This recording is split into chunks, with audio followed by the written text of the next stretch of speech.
No cities are more distant from the old world than the cities of New Zealand.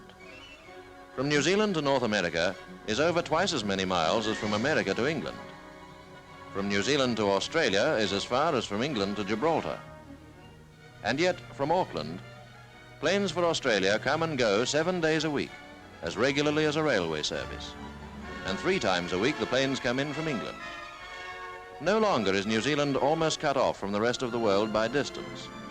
And air links cause a rapidly changing attitude to the overseas world. People arrive who last week were in London or Paris, New York or Moscow. And so a more intimate interest is taken in world affairs. For the 14,000 miles to London need no longer be a 40-day journey. Air travel alters human contacts rather than the facts of commerce. It is shipping that handles our everyday needs and our less hurried journeys. Ships carry our abundant exports of primary produce. New Zealand's economy is based upon her exports of farming products: meat and wool, cheese and butter, seeds and fruit. These provide the bulk of the overseas purchasing power on which the standard of living depends. Per head of population, New Zealanders import more and export more than the people of any other country. And all these goods circulate through the coastal ports.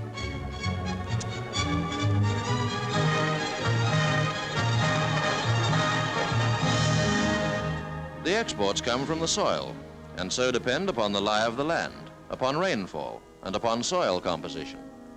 Chiefly they depend upon productivity of the soil in terms of grass and clover, for it is pasture that maintains the flocks and herds right round the 4 seasons. Many farms are in rough country, and some are of great size, so that at shearing time the sheep are mustered in thousands. Farmers prosper on the hills, as well as on the rich alluvial plains and river valleys. On warm slopes grows fruit, and grain ripens well in the hot summers of inland plains. Hay and crops for winter feed are coming into increasing favor. For high country, breeders have developed a crossbred sheep that suits both the climate and export requirements. The Romney Marsh breed is popular. The sheep population is 32 million, about 20 sheep to every man, woman and child in the country.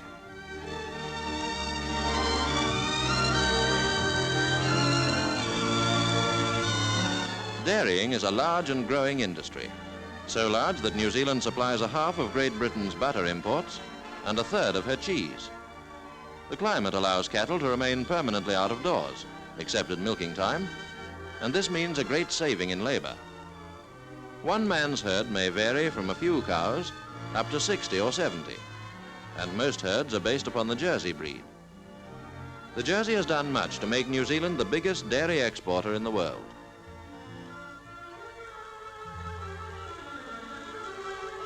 The sheep farmers who first opened up New Zealand's virgin grasslands were interested only in wool. But in 1882, refrigerated ships came into use, and mutton and lamb could be exported to England. The export of meat grew steadily. But even today, wool is of the greater importance, and second only to butter as a source of national income. Wool is exported to all the manufacturing nations of the world.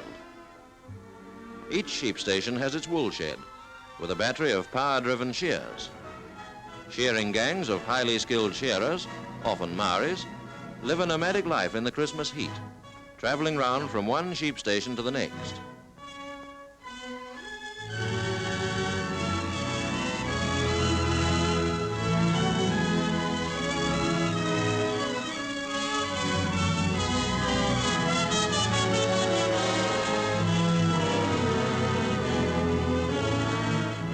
A contrast to lowland sheep farming is provided by the true high country sheep runs of the South Island. Where the feed is mostly rough native tussock grasses, it takes several acres to support one sheep. But even so, the flocks are large because the acreage is vast. Cattle and merino sheep have been acclimatized to the cold, but are brought to lower levels in winter to avoid the heavier snowfalls. In the early 30s, as a result of advances in refrigeration, New Zealand began exporting chilled beef. Formerly, only frozen beef had been exported, but now chilled beef can compete on the English market with that from South America. Cattle do not graze so closely as do sheep, and are kinder to the sward. This herd graze upon land which sheep had grazed too closely, killing the grass and causing erosion. The cattle are helping the government to restore the fertility of these damaged valleys, and the cowboy, believe it or not, is a New Zealand civil servant. The people who live and work in the backcountry are of two kinds: those who were born to it and never wished to leave, and those who have turned to the space and silence of the remoter foothills, tired of their experience of life in more crowded places.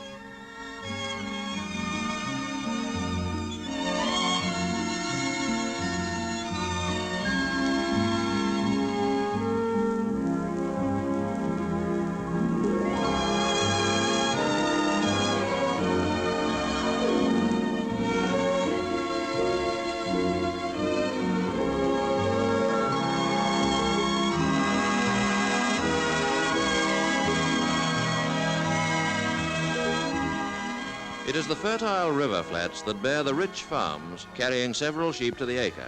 And there are many New Zealand farmers who've made it their life's work to create such a farm as this. 55 years ago, when this farmer was in his teens, his land was a mass of reeds and tall swamp grasses. He drained and plowed, fenced and sowed pastures. He bought his livestock and learnt about farming by his own experience. No one had ever farmed this land before him, and it was from his own observations and by his own efforts that he became a prosperous farmer on a highly productive farm. Years ago, he built his farm buildings, cut his fence posts, forged the hinges for his gates. Now over 70, he is still a working farmer, boss of several employees who gain experience from working on the farm he has made, and who hope one day to have farms of their own.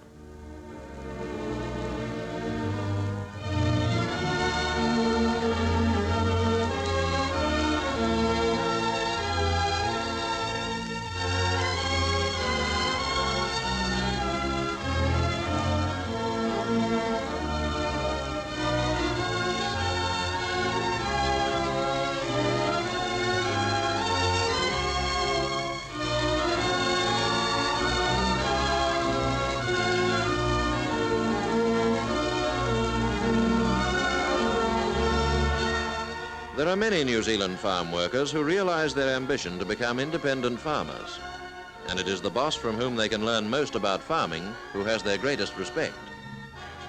Government assistance to returned servicemen has helped many to buy farms.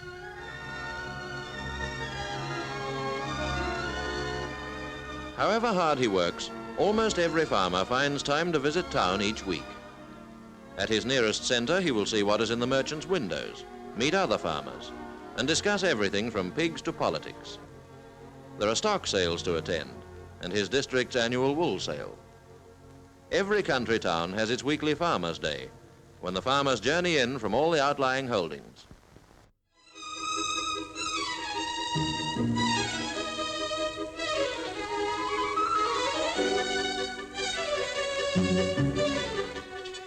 Although New Zealand is an agricultural country, only 1 worker in 5 is employed directly on the land. Factory workers are more numerous than agricultural workers, and the greater number of them work in factories employing local raw materials such as timber, meat, milk and wool.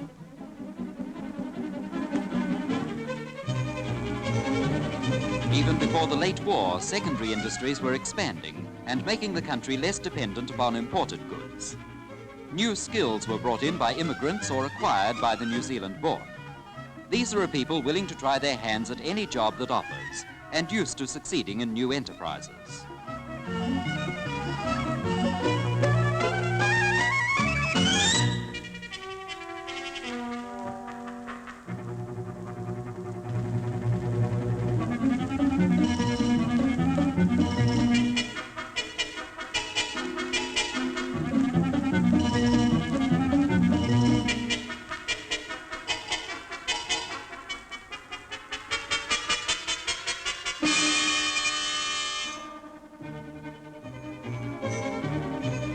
Industrial problems that will not yield to empirical methods are turned over to the Department of Scientific and Industrial Research, which maintains a dozen laboratories throughout the country. They research on raw materials, production methods and finished products, has saved the country many millions.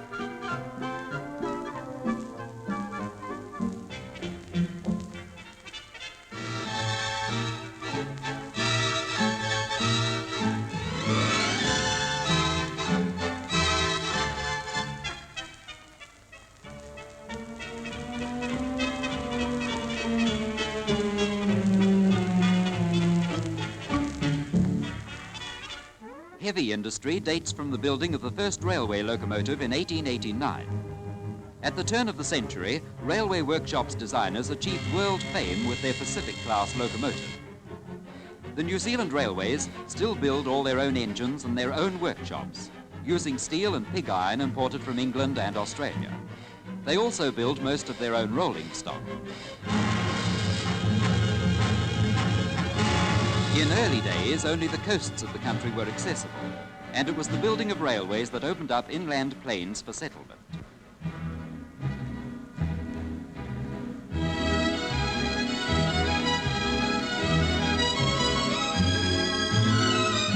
The mountainous country set many obstacles before railway engineers, but today 3,500 miles of track are in use, connecting the farms with deep water harbours, the factories with their source of raw materials, and carrying passengers and goods through both main islands.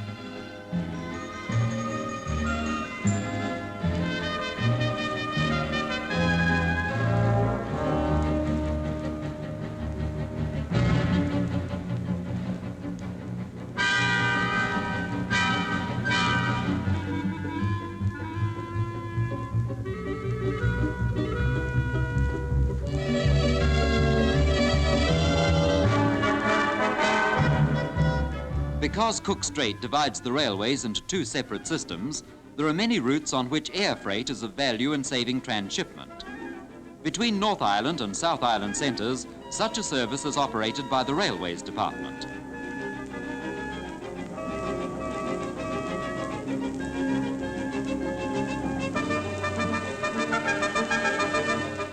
Passenger services by air are steadily expanding, both in the number of routes operated and in numbers of passengers carried.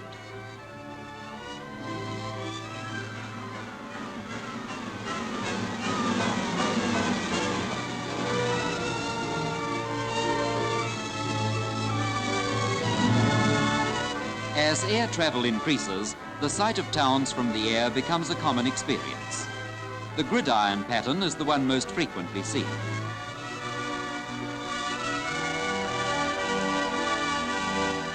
The laying of a gridiron pattern onto a flat map doesn't always give satisfactory results in a hilly country, and more practical ideas of town planning are now being adopted.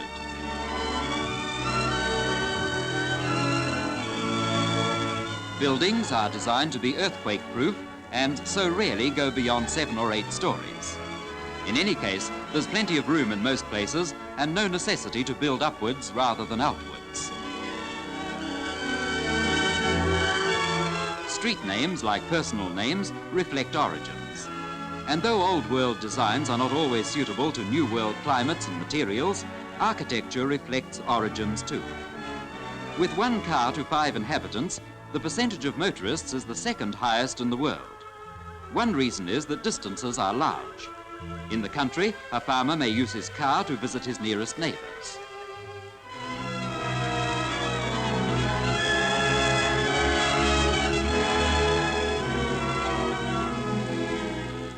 To serve the business motorist and the holiday driver, almost every settlement with a name to it has a garage, or at least a petrol pump or bowser. Another means of transport is the service car or long-distance bus. Away from the railways, the service cars carry mail and passengers, bread and groceries. Along many a lonely road, the passing of the service car is the event of the day.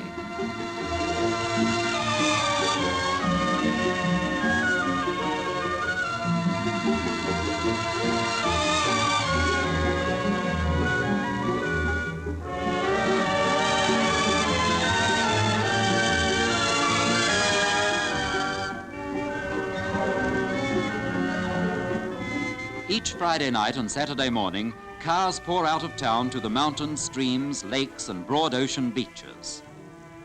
But the poor city man, out for a carefree weekend spin, is apt to find himself being forcibly reminded that it's wool, beef and such like that really pay for his imported car and petrol.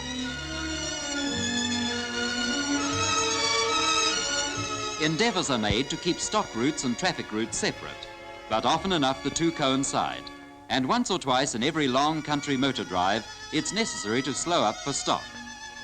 There are no holidays for the drover on a long-distance job until his animals are safely delivered to their destination.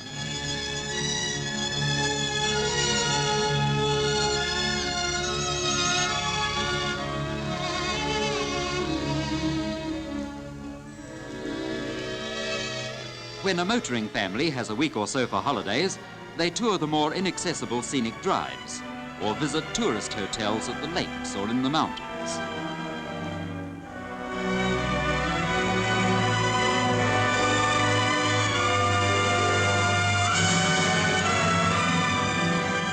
There are roads leading into the mountain areas of both islands. To the outsider, New Zealand itself may seem remote enough, but to the New Zealander, these are the remote places, the ranges crowned with permanent snows, and the thousands of square miles of foothills that are almost uninhabited. It's in the ranges that many city people spend every day that they can spare. For people on holidays, the snows may mark the end of the journey. But for the transport of commerce, they represent a barrier both to roads and to railways. But today, air transport takes mountains in its stride, just as it takes sea straits and rough country. Where the pioneer penetrated tediously with pack horse or bullock sledge, wings pass without effort.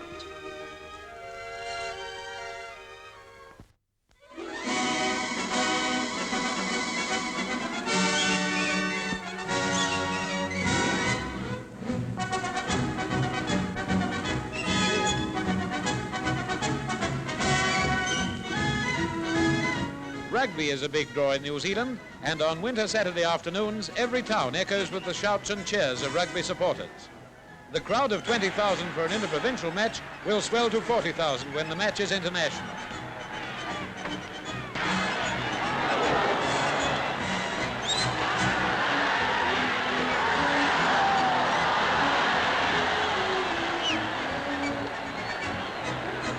Games are followed with a close and professional interest. Everyone is familiar with the tactics. At primary school, every boy has instruction in the game, and in this subject, all are keen scholars.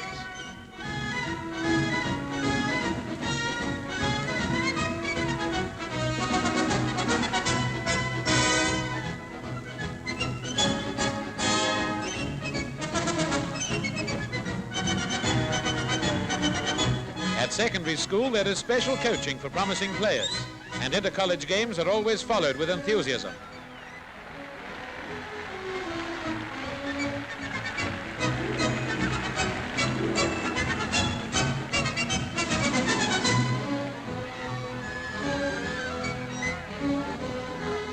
Each football season, excitement rises at the approach of the All Black trials. At this match, selectors make their final choices for the international All Black team.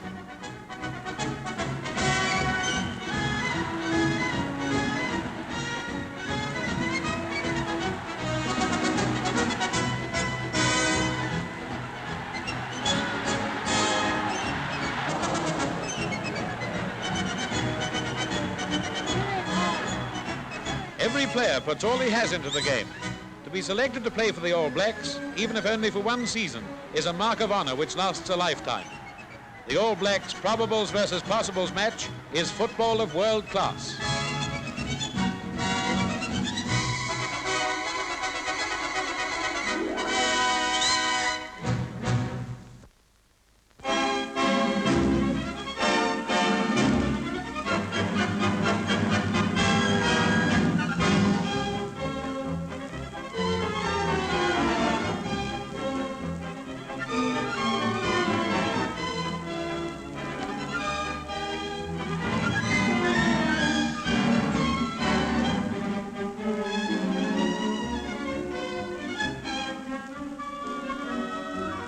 Climbing and exploring the open country attracts many active people.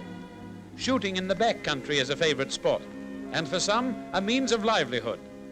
Deer, pigs and wild goats have become so well established that in some areas they're pests. Farmers encourage visits by shooting parties. The government pays a bounty on pests destroyed and even employs men whose sole job it is to reduce the numbers of deer, pigs and goats.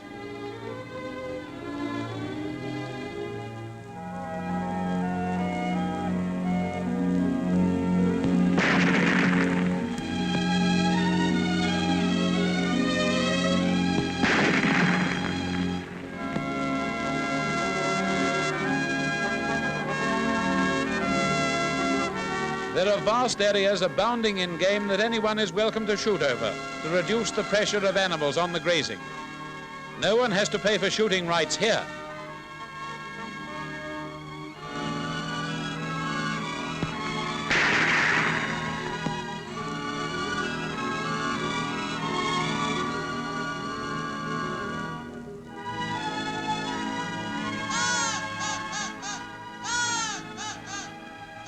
Many game birds are well established, and although in some cases the season is short, shooting is not difficult to obtain. There is an abundance of duck, swan, quail and hare, while rabbits are notoriously plentiful. Shooting rights are not sold. All that is necessary is to obtain a farmer's permission to shoot over his land.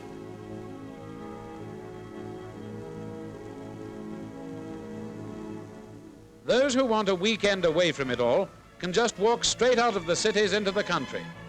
Tramping is popular, and for trampers, all roads lead to the bush or to the ranges. Many find bathing and just sitting contentedly in the sun good enough ways to relax from weekday cares.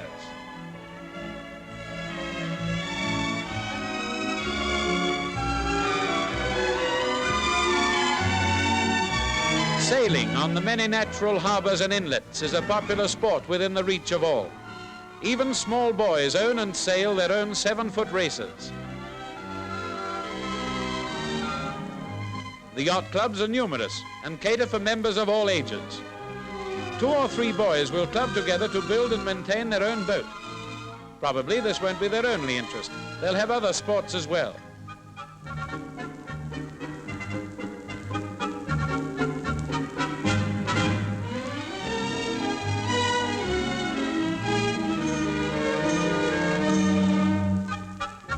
Often a group of youths own a keeler between them.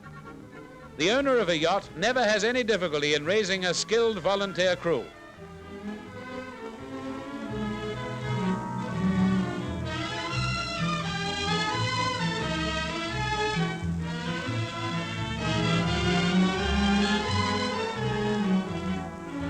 Among the farming community, the local agricultural show is the turning point of the year. Riding events are popular, and competitors perform before an audience containing many expert horsemen.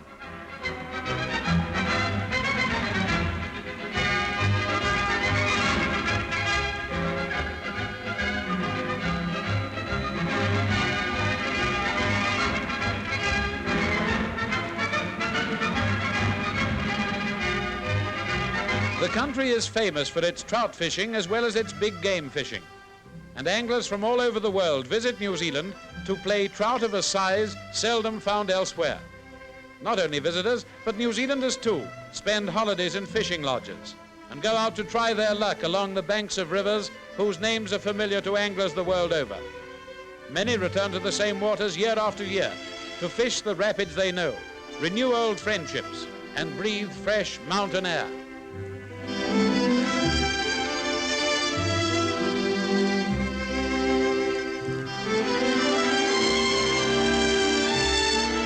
Rivers are Crown property, so no person can sell or lease fishing rights. For a small annual license fee, trout fishing is open to all, and government fishing huts can be rented cheaply by the week. The sport is good enough to attract experienced anglers halfway round the world. The average fish weighs 6 or 7 pounds, a good one 10 or 12. 30 years ago there were monsters of 20 pounds and more, but today these are rarities.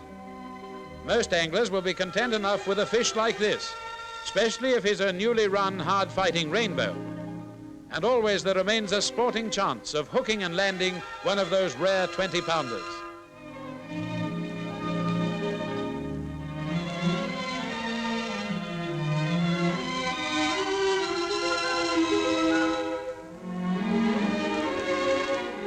the mountains of both islands, hotels near the skiing grounds are always well booked ahead.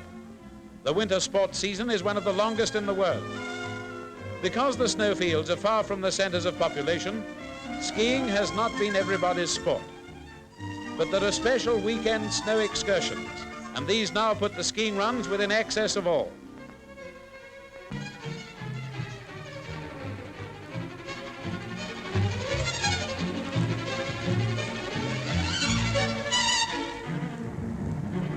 With skiing, shooting and tramping in the ranges, riding, football and cricket on the plains, surfing, yachting and big game fishing at sea, New Zealand offers to native and visitor alike the chance to exert himself in every field of sport.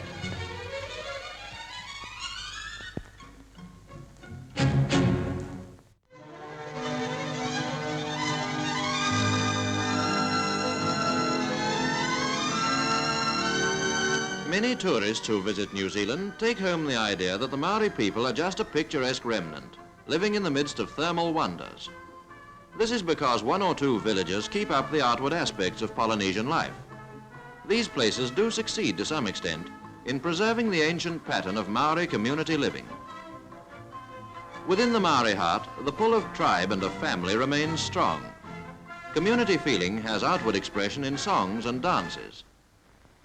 Tēnā koutou, tēnā koutou, tēnā koutou. Many of the dances you see today are made up of movements used by our ancestors to interpret our history and legend, our love and hate, our sense of humor. Titi Torea is a game played with sticks to the accompaniment of singing. Tahi, Rua, Toto.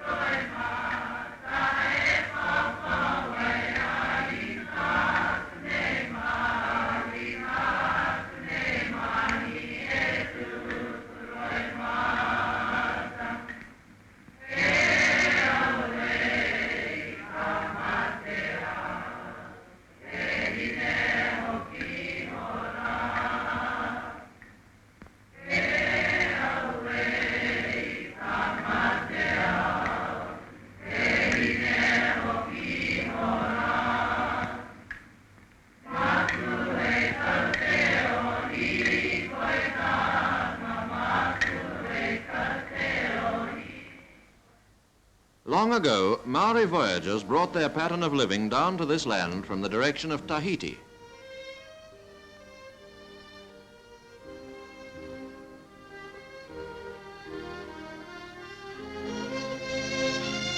Today, though ancient crafts are being revived, the Maori has turned decisively to the European way of life.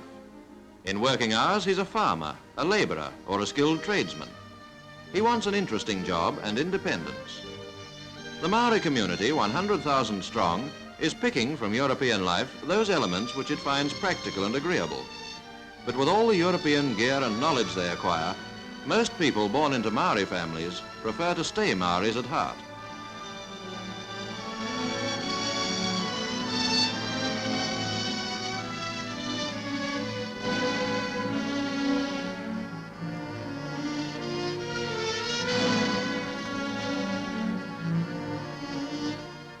As the Maori population grows, the children are prepared by state schools to face a changing world.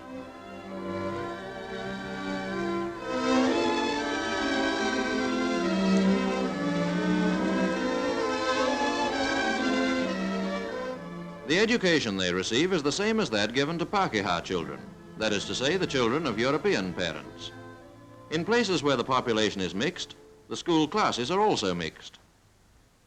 Before these children, Maori and Pākehā, lie equal opportunities in this land of their birth. Some will become farmers and farmers' wives, some factory workers, builders or railwaymen, and some will enter the professions or even Parliament.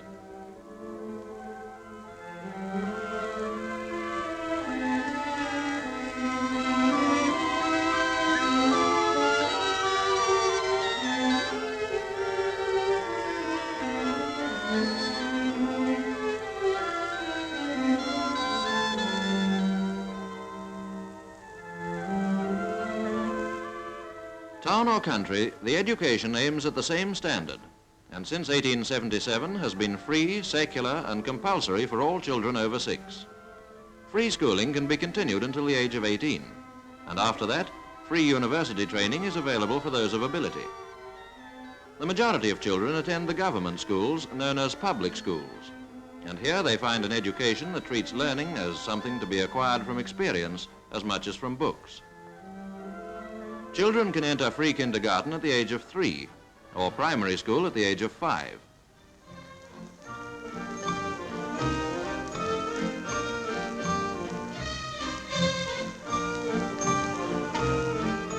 To ensure good nutrition, every child is given a daily half pint of the best fresh milk, and also an apple whenever apples are plentiful. For 25 years, New Zealand has been pioneering a free school dental service, and this is now available to all children and adolescents.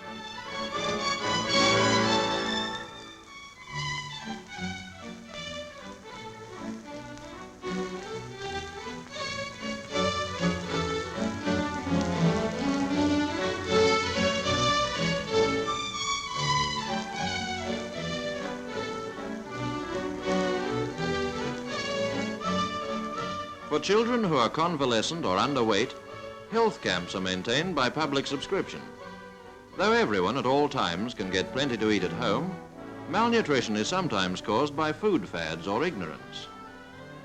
Children go to these camps on the recommendation of their school doctors, and 6 weeks of camp life nearly always turns the scales upwards. The Plunkett system of infant welfare, developed in New Zealand by the late Sir Truby King, is world famous and has helped to make the infant mortality rate the world's lowest.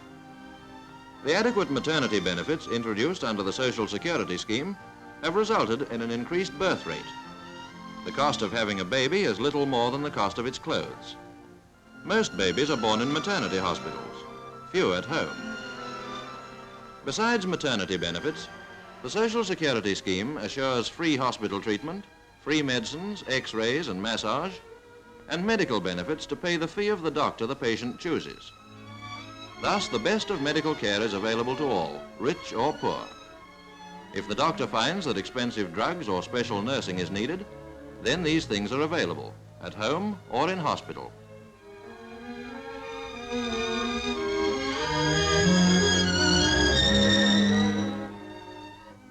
Through Social Security, the community looks after those whose working days are past. The orphaned, the widowed and the elderly have a right to live free from hardship. Social Security is a sort of practical insurance against old age and misfortune. Most New Zealanders are family people, living in individual houses with their own separate gardens and in extended suburbs rather than crowded city areas. There are new houses and there are old houses, nearly all built of timber. There are wooden cottages and wooden mansions.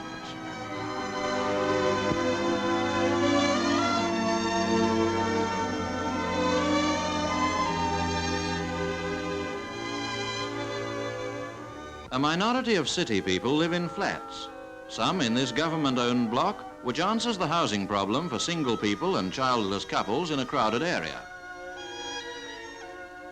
Another government project is this layout of community flats, with a central hall for the use of all tenants. But by far the greater part of the government effort to solve the housing problem has gone into the building of the individual houses which New Zealanders prefer. Roughly 1/3 of the houses now being constructed have been ordered by the government for letting at reasonable rentals.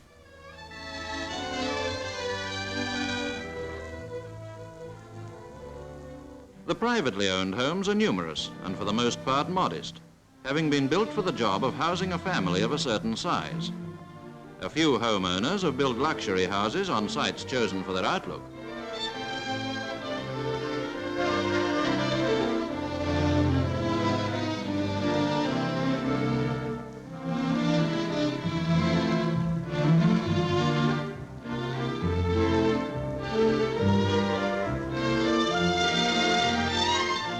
While many aspire to luxury, most are too busy with the daily duties of home and family to spend much time looking at the view. Domestic servants are rare, and on weekdays the housewife is a lone hand in the nursery, kitchen or wash house.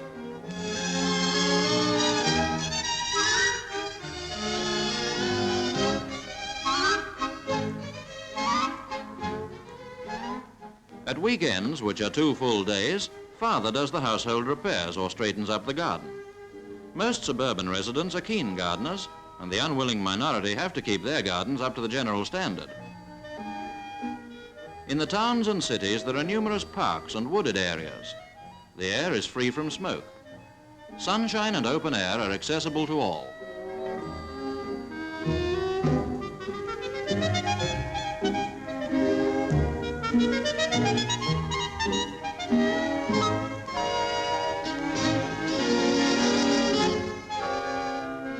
There are 4 main cities called the 4 centres.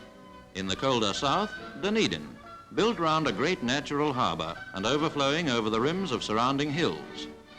City transport tackles the hills boldly. Dunedin has a business solidity that reflects its Scots origin and character.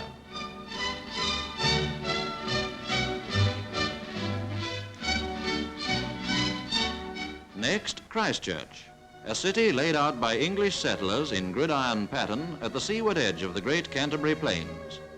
Nostalgically, they built an English cathedral, planted English trees, named their river the Avon.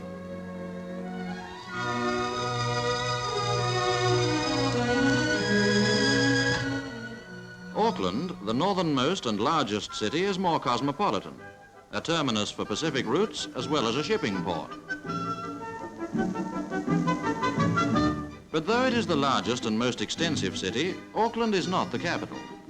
The seat of government is Wellington, centrally placed on a great harbour near Cook Strait. Confined by hills, its central area has been built as high as regulations allow. In a boisterous but equable climate all its own, Wellington claims to be the healthiest city in the world. Settlers brought with them their religious denominations, and according to statistics, 73% of New Zealanders are Protestants and 14% Catholics. All churches are entirely independent of the state.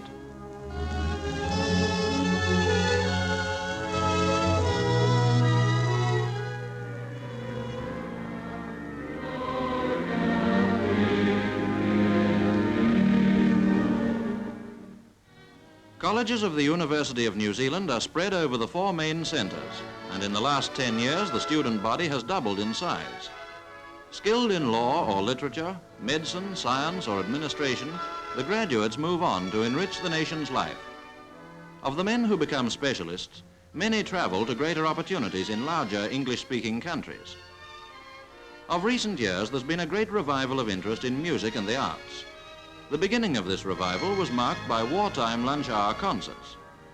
The audience for live music became re-established, and today a full house for musical performances is the rule rather than the exception.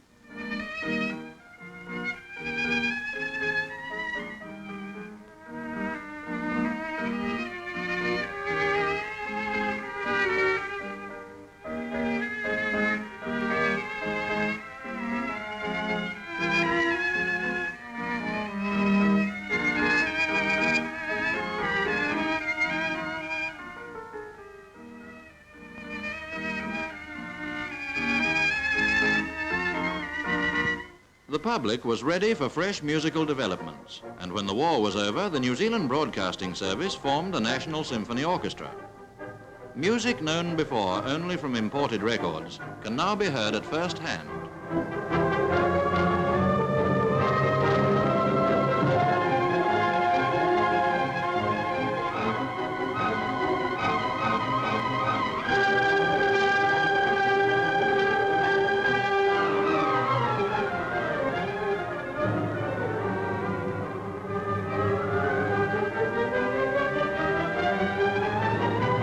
First axes, railways, stockyards. Then, after a century of European settlement, a symphony orchestra. As the outside world becomes easier of access, the country also becomes more complete in itself.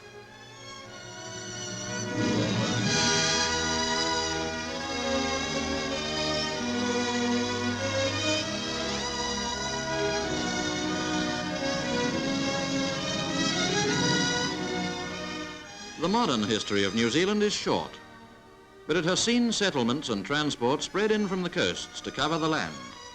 It has seen stable economic relationships established between town and country, between the cities and the farms.